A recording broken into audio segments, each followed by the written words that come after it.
This move, d4, immediately stakes a claim in the center of the board, aiming to control key squares and open lines for your pieces. A fundamental principle for developing an active and influential opening position. This move develops a piece towards the center and prepares for various strategic setups like the King's Indian defense or the Nimzo Indian defense, while maintaining flexibility.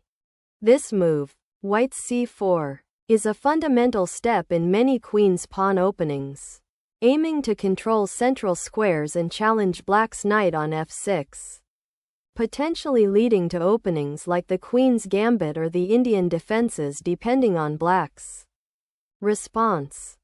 This move signals the transition into a Queen's Indian or Nimzo Indian setup, preparing to develop the kingside and control the center by challenging White's pawn majority.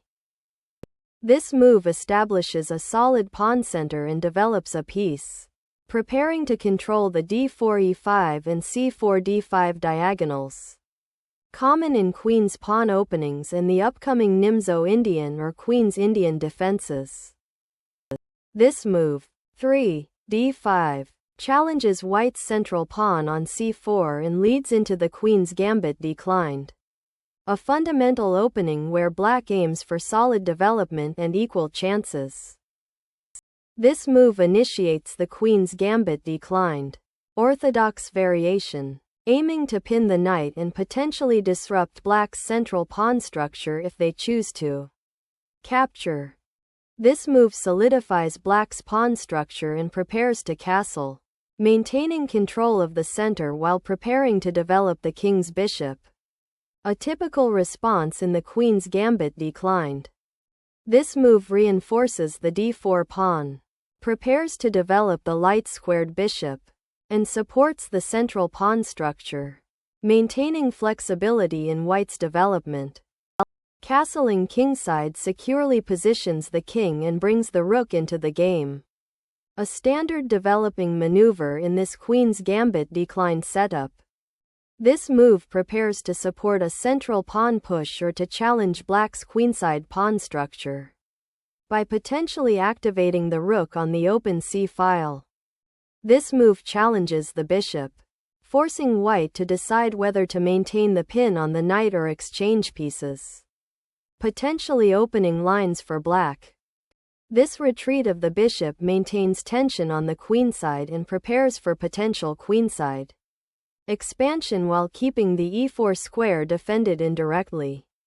Black prepares to develop the queenside bishop to b7, aiming to pressure White's center and potentially challenge the c4 pawn.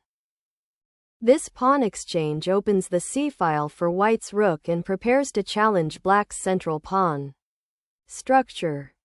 This move liberates the bishop on c8 and opens the d-file for potential activity, while accepting White's central pawn exchange to establish a more symmetrical pawn structure. This move develops the bishop to a more active square, eyeing the center and preparing to connect the rooks, while also potentially reinforcing the e3 pawn if needed. Developing the bishop to b7 prepares to challenge White's central pawn structure and potentially pressure the d4 square, creating a flexible plan for Black's queenside play. This move repositioning the bishop to f3 prepares to develop the queen's knight and potentially supports a future kingside attack, while also reinforcing control of the central squares. This move develops the knight towards the center and prepares for potential pawn advances like c5 or e5, while also supporting the queen's bishop if it were to move to g7 later. Developing the knight to e2 instead of g3 avoids blocking the g-pawn and prepares for potential central pawn advances or a kingside expansion with f3 and nf4. This move introduces the knight to e4, a strong central square, which aims to restrict White's queenside development and potentially disrupt White's pawn structure by forcing a response or exchanges. By exchanging the bishop for the knight on e7, White seeks to disrupt black's pawn structure and open lines, aiming to exploit the weakened kingside after the upcoming pawn pushes. This recapture re-establishes central pawn presence and connects the rooks, while preparing for potential pawn pushes on the kingside. This knight maneuver aims to reposition to a more active central square, potentially preparing to challenge black's strong knight on e4 or infiltrate further into black's territory. This developing move logically prepares to challenge white's central control by reinforcing the d5 pawn and potentially facilitating piece activity on the kingside or queenside. The king now retreats to safety behind the pawn shield, preparing for potential future pawn breaks or defensive maneuvers. This move strengthens the central pawn structure, solidifying the d5 pawn and preparing to challenge white's queenside control.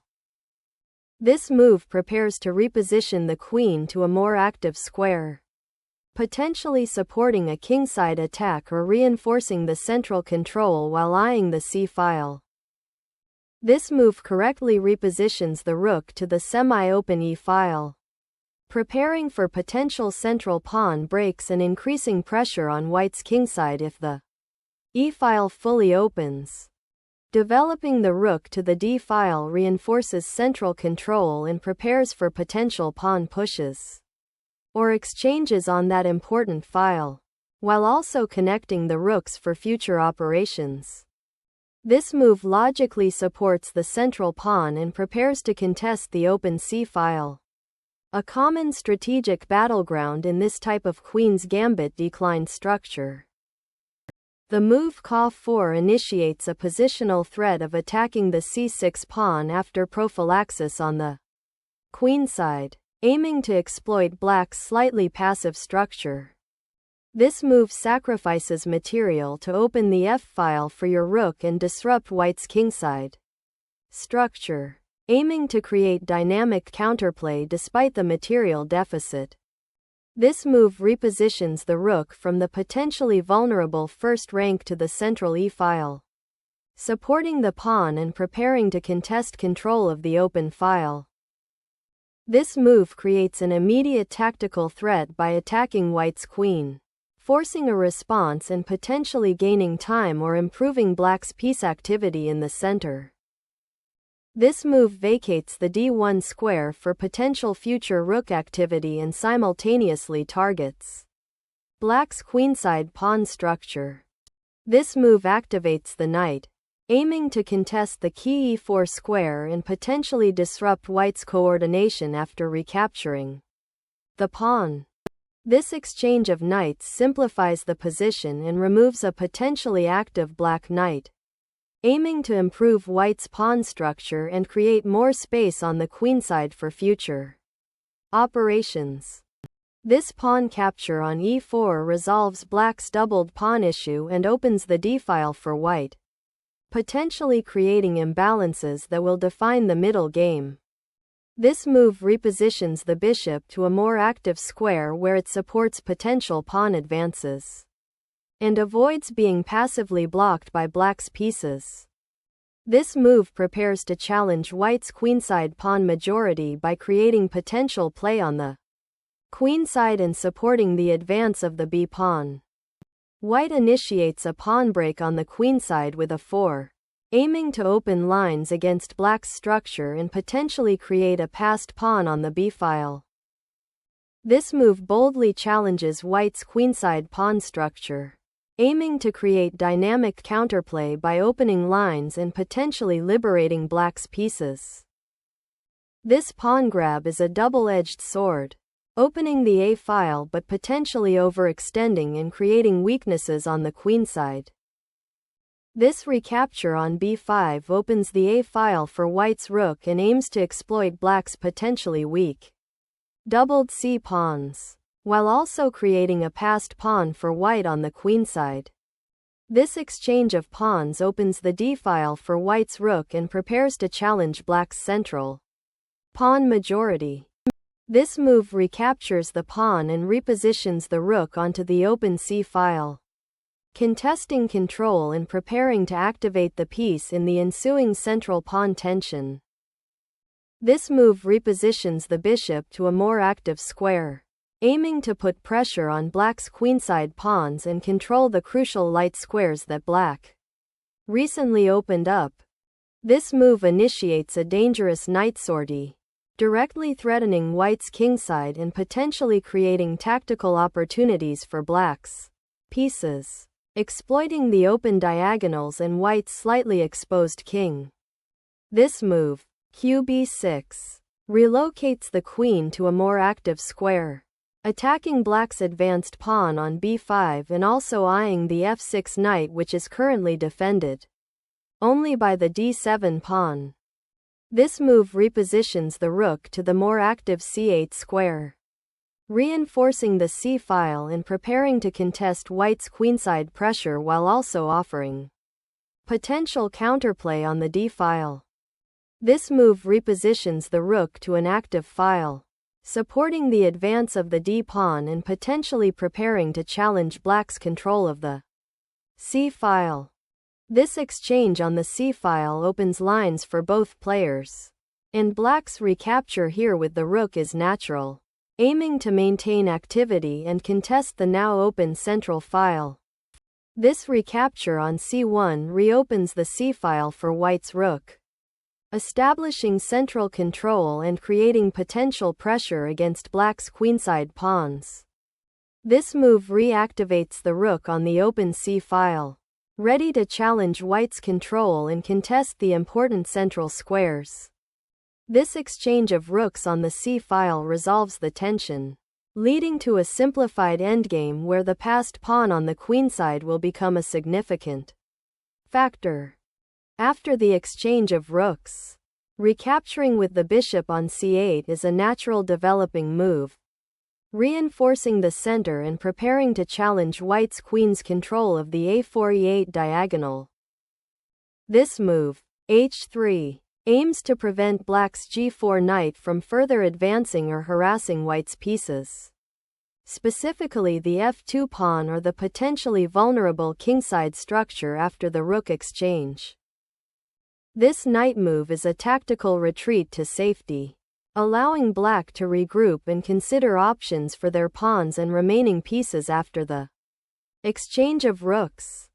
Capturing the pawn on b5 is a good decision, winning material and forcing black to defend their weak king, while also opening lines for your rook. This move brings the king to safety on the h-file, away from the central conflicts and potential checks after white's queen captures the rook. This move repositions the bishop to a more active square, aiming to control the critical d5 square and potentially pressure black's queenside pawn structure. This move activates the bishop, preparing to challenge white's central pawn control and potentially open lines for counterplay on the queenside. This move sacrifices the bishop to disrupt black's pawn structure and eliminate a key defender, opening lines for white's remaining pieces to exploit the weak king. The bishop retreats to a more active diagonal, aiming to support the pawn on c5 and potentially participate in future kingside play. This move initiates a decisive mating attack by forcing the enemy king into a vulnerable discovered check sequence, leveraging the power of the discovered attack to overwhelm black's defenses. The king's desperate flight into the open file after capturing the bishop is highly risky, exposing it to further checks and potentially leading to a quick mating attack for white. The move 35, qd5 forces the black king to a vulnerable square, directly threatening a checkmate along the d-file and allowing white to regain significant material advantage. This move retreats the knight to a safer square, avoiding the immediate check and preparing to regroup on the kingside. This move directly attacks black's vulnerable king, aiming to exploit the lack of defensive pieces and force a favorable exchange or mate. The move 36, k6 is a crucial defensive maneuver. directly addressing white's threatening knight on g6 and preparing to recapture the pawn on f7, thereby simplifying the position and alleviating immediate mating threats. This move exploits the unprotected king and forces the black king onto a more vulnerable square, creating immediate mating threats. The move 37, b8 is a defensive maneuver aimed at protecting the king from the immediate threat of 38, ca8+, which would force another check and likely lead to the loss of material or the king. The move b4 aims to advance the queenside pawn majority, create an outpost for the knight on c6 if possible, and potentially open lines for further queenside expansion.